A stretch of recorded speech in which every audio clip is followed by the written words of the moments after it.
व्यक्ति निवेश में हम नंबर 1 थे। खिलाड़ियों के सम्मान में हरियाणा का नाम देश में सबसे आगे था।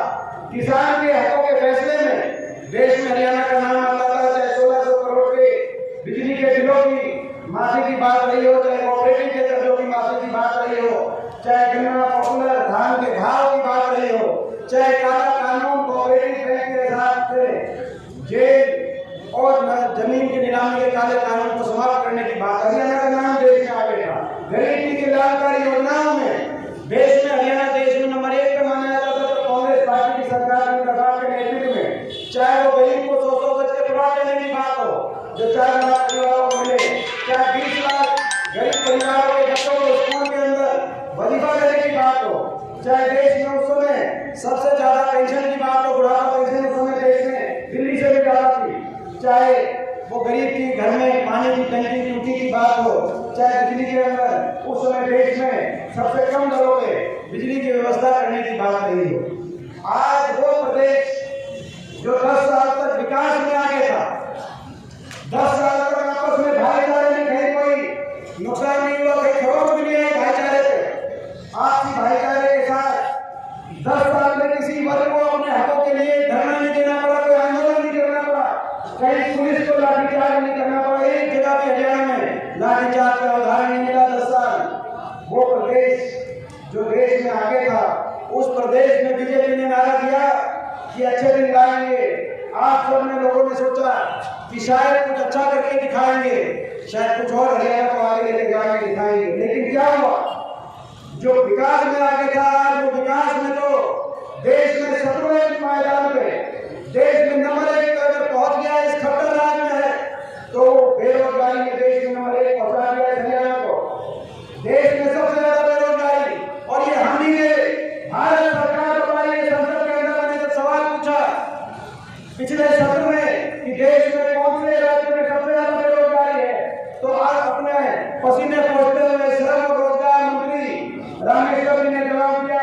आपने देखा होगा अपने पसीने पोंछते हुए कि भाई सबसे ज्यादा बेरोजगारी तो हरियाणा आपके प्रदेश, दिल्ली के 3 तरफ हरियाणा, और ऐसी स्थिति हरियाणा में 13,000 क्लास 4 की पोस्ट आई, और 13,000 पोस्ट के 14 लाख बच्चों ने फॉर्म भरे, 14 लाख बच्चों ने। आप अंदाजा लगा सकते हैं, यानी कि 100 में से 1 को मिलेगी 99। आज ये स्थिति आ गई, ना तो निवेश हुआ। ये आयन की खरगोदा इस बात का उदाहरण है। अब तक लोग यहाँ पे मारुति बन के तैयार हो जाने के लिए 2013 में आयन की बनी, यहाँ पे मारुति मंजूर कराई हुड्डा साहब ने, यहाँ अभी तक मारुति बन के और कितनी फैक्ट्रियां जाती। रेल कोच फैक्ट्री लाख चोरी का उदाहरण है, वो मैंने मंजूर कराई थी देश के रेल मंत्री से। एक रेल कोच फैक्ट्री कपूरथला में, दूसरी आनी थी तो यहाँ पे आनी थी जोली लाख में। आज कपूरथला पूरा शहर उस रेल कोच फैक्ट्री से चल रहा है, लेकिन सरकार बदल गई तो रेल कोच फैक्ट्री को उठाकर बनारस ले गए।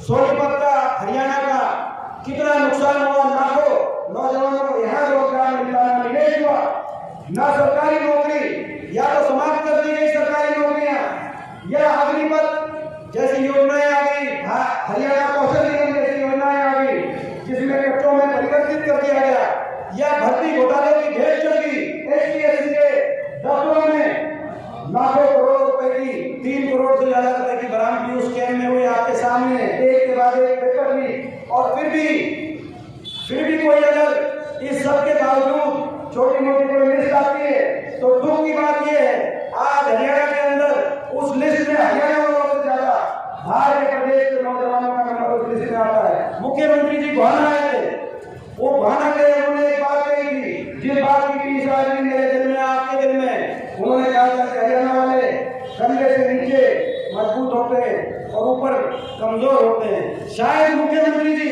अपनी बात को साबित करने के लिए एक के बाद एसडीओ की लिस्ट आई, 80 में से 78 भारतीय केवल हरियाणा के बच्चे सेलेक्ट हुए। उसके बाद एसडीओ इलेक्ट्रिकल की लिस्ट आई, 99 में से 77 भारतीय बच्चे और 22 हरियाणा के बच्चे।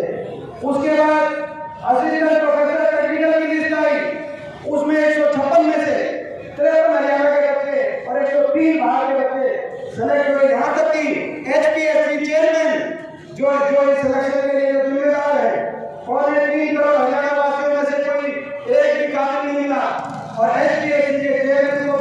झारखंड से जाकर बाहर से कोई और देश में दूसरा प्रदेश ऐसा नहीं है जहाँ के खुद के प्रदेश में खुद की रोजगार देने वाले कमीशन का चेयरमैन दूसरे प्रदेश से लाके खुदाया हो।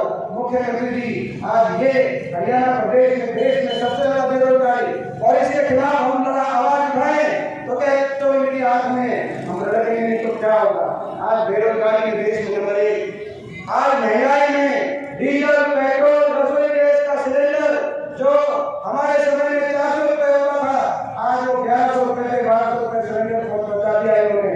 डीजल, पेट्रोल, रसोई गैस का सिलेंडर, बच्चों की स्कूल की फीस, बिजली के बिल, आम आदमी के परिवार के घर के हाथ से बाहर निकलने के बाद आज महंगाई और भ्रष्टाचार, ऐसा खुला भ्रष्टाचार आज देश में हरियाणा का नाम भ्रष्टाचार में डुबा दिया इन्होंने। ये जो सरकार बनी दोबारा से, आपको पता है कि लोग नहीं चाहते थे 2019 में दोबारा से इस सरकार को बनाना। मैं खुद ही चुनौती देता हूँ, जनता के जन भावना से विश्वासघात करके बनी है खट्टर सरकार दोबारा, क्योंकि इनका नारा था 75 पार। बीजेपी ने कहा था 75 पार, इस नारे पे चुनाव लड़ी थी बीजेपी, लड़ी थी कि नहीं लड़ी थी 75 पार के नारे पे, और लोगों ने 75 पार के नारे की हवा निकाल दी। लोगों ने इनके सारे मंत्री निकाले। दोबारा से कोई सरकार चाहते तो इनके मंत्रियों को जिताते। लोग इतने दुखी थे 2019 में 14 में से 12 मंत्री जो इनके सरकार के कैबिनेट मंत्री थे, चाहे वो सोनीपत में हो, चाहे रोहतक में हो, चाहे वो बाड़मेर में हो, चाहे इसराना में हो, चाहे नारनौल में हो, सारे मंत्री वापस विधानसभा नहीं पहुंच पाए। लोग इतना दुखी थे, 12 मंत्री हार गए, केवल खट्टर साहब विद साहब दिखते। 75 साल के नारे की हवा निकाल दी। लेकिन इस दौरान एक और पार्टी आई जिसने नारा दिया, बीजेपी पार्टी दुष्यंत चौटाला नारा दिया, बीजेपी को करो जमुना पार। एक कहता था बीजेपी पहुंचेगी 75 पार, दूसरा कहता था बीजेपी को करो जमुना पार। इलेक्शन का नतीजा आते ही दोनों बन गए जमा पक्के यार। ये कहानी बनी हमारे साथ, जनता के साथ इतना बड़ा विश्वासघात। कल को मैं कुछ कहूं और करूं कुछ और, तो आप किस पे विश्वास करोगे? नैतिकता की स्थान होना चाहिए राजनीति में। कोई अगर कुछ कह रहा है उस पर विश्वास होना चाहिए राजनीति में। रातों रात कैसे बदले? बीजेपी के खिलाफ वोट ली, जाके बीजेपी को समर्थन दे दिया दिल्ली में, और दिल्ली में समर्थन देकर दुष्यंत चौटाला ने कहा कि हमने समर्थन दे दिया। 5100 बुढ़ापा पेंशन में समझौता हो गया। मैं पूछना चाहता हूँ आप सबसे, आज 4.5 साल के बाद पूछना चाहता हूँ, तो 6 महीने बचे सरकार को, वो 5100 बुढ़ापा पेंशन आई या नहीं आई? मैं आपसे पूछना चाहता हूँ। समझौता 5100 की बुढ़ापा पेंशन का नहीं था, समझौता भ्रष्टाचार की फाइलें बंद करा के भ्रष्टाचार की छूट का समझौता था। महकमे बात के हरियाणा को लूटने का समझौता था। शायद शराब का महकमा किसके पास जाए, एक्साइज का किसके पास जाए, माइनिंग का किसके पास जाए, हरियाणा को कैसे लूटे, इस बात का समझौता था। हरियाणा के अंदर भ्रष्टाचार का खेल पूरा खुला कैसे करें, इस बात का समझौता था। बाकी महकमों की लिस्ट, एक आधा महकमा हो सकता है, हमें नहीं पता हो, सारे महकमों की लिस्ट चाहिए तो जेजेपी के विधायक दादा गौतम के पास जाइए। दादा गौतम ने कह दिया था, मेरे समझौता नारनौल से विधायक है, उन्होंने कह दिया था कि खोपर बढ़ गया सरकार में 1 लाख जीवन मिल रहा है।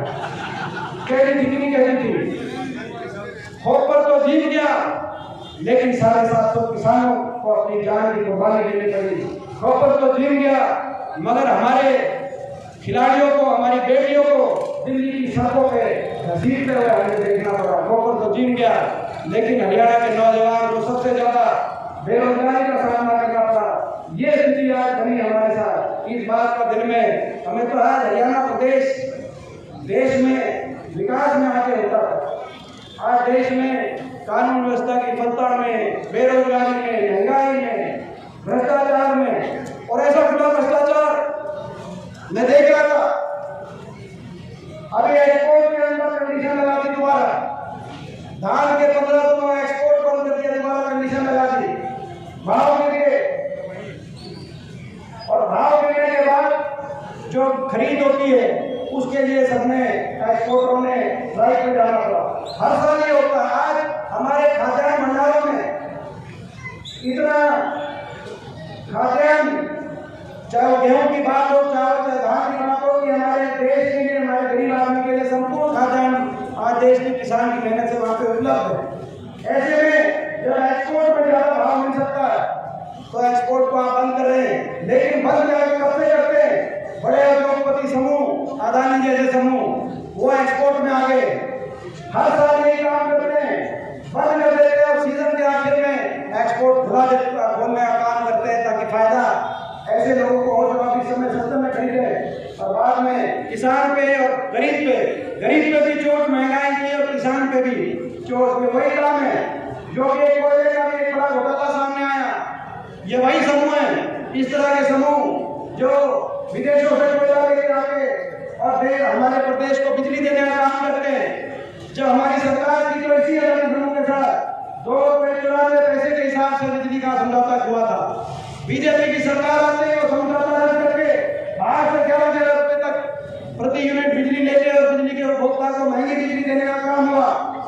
और आज ये अखबारों के अंदर बात आई कि ये ऑस्ट्रेलिया से जितने में लेते थे, हिंदुस्तान में उतना जब कोयला लेके आता था वो समूह, हिंदुस्तान में पहुंचते तक उसमें लगभग दुगने का भाव, डबल होने का काम होता था। मैं पूछना चाहता हूँ, इंक्वायरी हो इस बात की कि हिंद महासागर में जब इनकी नाव में कोयला आता था तो बीच में ऐसा क्या कोयले में बढ़ जाता था कि कोयले का भाव दुगना हो जाता था। आज और कोयले का भाव दुगना हो जाए कोई नहीं, लेकिन हरियाणा के बिजली उपभोक्ता पर अगर दोना बिजली के बिल अगर पड़े, उस बात का दुख है। देश के बिजली अंदर तो हर प्रदेश में ऐसे कुछ औद्योगिक सदस्य समूह हैं जिनके माध्यम से मैं देखता था कि वो देश में सबसे ज्यादा अमीर बन गए। मतलब किसकी जेब पे चोट मार के पास सोचने की जरूरत है। और इसीलिए हमने संकल्प किया दिल्ली आज देश में महंगी बिजली हरियाणा में है। आपके आशीर्वाद से जब हरियाणा में अगर अवसर मिलेगा तो बिजली उपभोक्ता को 300 यूनिट बिजली में फ्री करने का ग्राहक देने का काम करेंगे। और इस तरह के भ्रष्टाचार में ये स्थिति आज मगर ये सारे काम इन्होंने खराब किए। लेकिन मैं एक बात कहना चाहता हूँ, क्योंकि ये मेरा घर है, परिवार है,